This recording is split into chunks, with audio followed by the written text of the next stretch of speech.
అండి సుబ్బారావు గారు senior most journalist, film journalist, చాలా చాలా పెద్ద పత్రికల్లో పనిచేశారు. ఈ రోజున టీవీ ఛానల్స్లో కూడా చాలా పాపులర్ పర్సన్.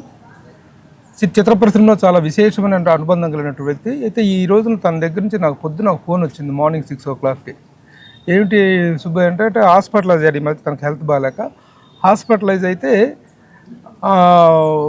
ఇన్సూరెన్స్ క్లెయిమ్ అవ్వలేదు ప్రభు, ఇట్లా డిక్లైన్ అని వచ్చింది, ఇన్సూరెన్స్ ఉంది కదా అని చెప్పి నేను అడ్మిట్ అయ్యాను. చిన్న యూనరీ ట్రాక్ ఇన్స్పెక్షన్స్ కారణంగా అడ్మిట్ అవ్వడం జరిగింది.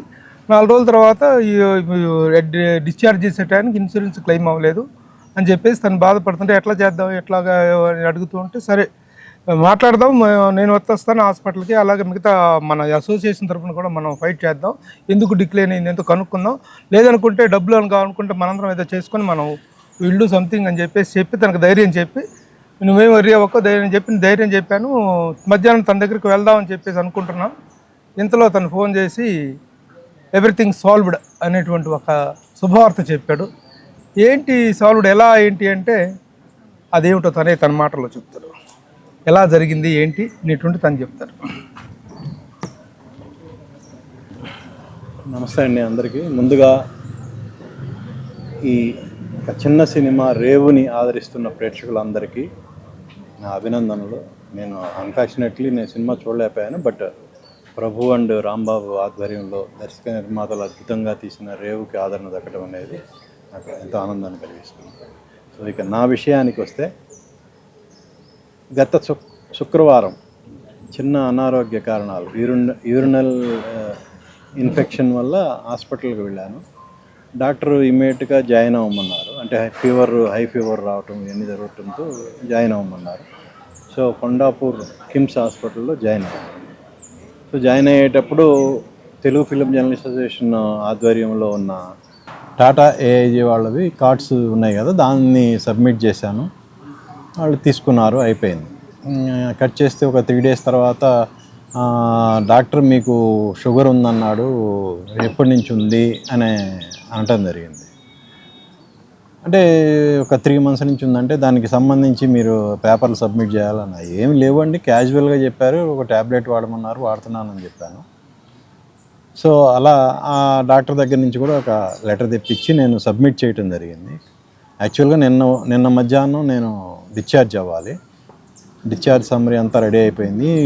నేను మధ్యాహ్నం నుంచి వెయిట్ చేస్తూ కూర్చున్నాము. ఆ కంపెనీ నుంచి, ఇన్సూరెన్స్ కంపెనీ నుంచి ఒక గుడ్ సైన్ వస్తుంది అనే ఉద్దేశంతో రాకపోగా నైట్ 11:30కి నాకు మెసేజ్ వచ్చింది,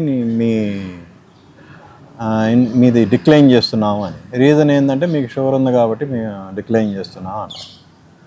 నేను అప్పటికి ఈ విషయాన్ని మన అసోసియేషన్ మూర్తి గారికి, రాంబాబు గారికి, అలాగే లక్ష్మీ ఇండస్ట్రీకి కూడా తీసుకెళ్ళాను.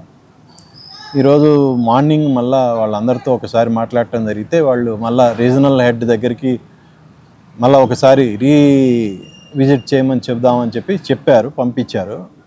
Even though that was also decline.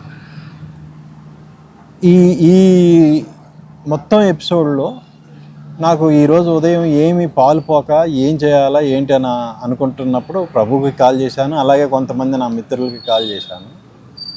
ప్రభు నీకేం వరి అవ్వబాక, నీకేం డబ్బు కావాలో చెప్పి నేను వచ్చి సెటిల్ చేస్తానన్నాడు. అది పక్కన పెడితే,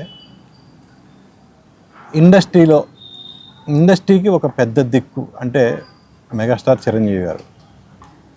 నేను క్యాజువల్గా చిరంజీవి గారికి, సార్ ఇది పరిస్థితి, ఇలా మెడిక్లెయిమ్ నాది డిక్లైన్ అయింది, ప్రస్తుతం హాస్పిటల్లో ఉన్నాను అనగానే మెసేజ్ పెట్టాను. ఎందుకంటే నిన్న బర్త్డే సెలబ్రేషన్స్ గ్రాండ్గా జరిగినాయి. సార్ బాగా అలసిపోయి ఉంటారు. ఆ మెసేజ్ చూడటానికి కూడా ఒక 1 or 2 days పడుతుందేమో అనుకున్నా. నేను వితిన్ 1 hourలోనే చిరంజీవి గారు స్పందించి ఇమ్మీడియట్గా కాల్ చేశారు. ఏంటి సుబ్బారావు, ఏమైంది అంటే, ఇలా సో ఇలా జరిగిందన్న.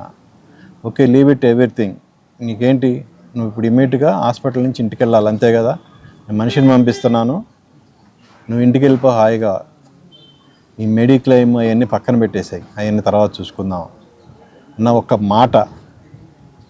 ఆ మాటతో ఇప్పుడు నిజంగా గ్రేట్ అండి. అసలు ఆయనకి అంత ఇమీడియట్గా స్పందించాల్సినంత అవసరమూ లేదు. కానీ హెడ్స్ ఆఫ్ టు మెగాస్టార్ అండి. ఆయన అంత ఇమీడియట్గా స్పందిస్తారని అసలు నేనైతే ఎక్స్పెక్ట్ చేయలేదు ఇమీడియట్గా. ఆయన ఎందుకంటే ఆయన ఉన్న హెక్టిక్ షెడ్యూల్లో ఆయన తిరుమల వెళ్ళి వచ్చారు, నిన్న బర్త్డే సెలబ్రేషన్ జరిగినాయి. ఇంత ఫాస్ట్గా స్పందించి, అంటే మన ఇండస్ట్రీలో మన మనుషులు అంటే ఎంత కేర్ తీసుకుంటారు చిరంజీవి గారు అనడానికి ఇది ఒక నిదర్శనం అండి. అలాగే మన జర్నలిస్టుల పట్ల ఆయన ఎంత ప్రేమ ఉంది అంటే, అఫ్కోర్స్ అటు దాదాపు 30 ఏళ్ళుగా చిరంజీవి గారు పరిచయం. అటు చెన్నై నుంచి ఇక్కడి వరకు ఏ రోజు ఒక మెసేజ్ పెడితే రిప్లై రాకుండా ఉండని ఏకైక స్టార్ హీరో మెగాస్టార్ అండి. నేను ఇది గర్వంగా చెప్పగలను. ఒక మెసేజ్ పాస్ చేస్తే ఇమ్మీడియట్గా స్పందించే ఏకైక వ్యక్తి అండి. మనం ఇప్పుడున్న పరిస్థితుల్లో ఇప్పుడున్న స్టార్స్తో కనీసం వాళ్ళ మెసేజ్ల సంగతి అటు ఉంచండి, వాళ్ళ పిఆర్ఓల దగ్గరికి వెళ్ళటానికే ఇబ్బందిగా ఉన్న పరిస్థితులు ఇవి ప్రస్తుతం. ఇది నేనేది వాళ్ళని తక్కువ చేయటం అని కాదు, సిట్యుయేషన్స్ అలా ఉన్నాయి. So heads off to Chiranjeevi గారు.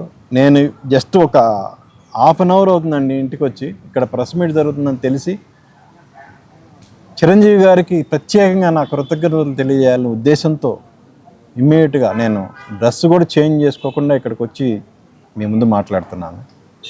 Once again heads off to Chiranjeevi గారు. సో ఆయన మంచితనానికి heads of. Thank you Chiranjeevi గారు.